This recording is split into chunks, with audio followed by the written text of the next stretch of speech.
No niin, heippa, täällä taas ollaan ja tervetuloa Mysteeriboxin 3. luukun avajaisiin. Tänään meillä on täällä Pippikissa kaverina ja virallisena valvojana. Ja tänään siis avataan 3. luukku. Ja mä oon tosi innoissani siitä, että mä pääsen vihdoinkin jakamaan sun kanssa, että mitä se oikein sisältää. Sillä se on semmonen taito, mistä sanotaan, että se on yksi copywriterin tärkeimpiä taitoja.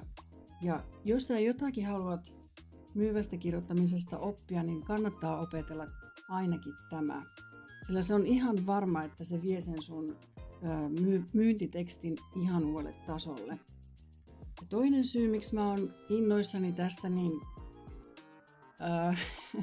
johtuu siitä, että mä oon itsekin oppinut tässä matkan varrella tosi paljon kaikkea uutta. Mä luulin, että mä tiedän tästä aiheesta jo tosi paljon entuudestaan, mutta kävi ilmi, että mä luulin tietäväni, sillä mä oon itsekin oppinut tässä hurjan paljon uutta ja on tullut semmosia uusia oivalluksiakin tässä vastaan, jotka on tosi kiva päästä jakamaan sun kanssa.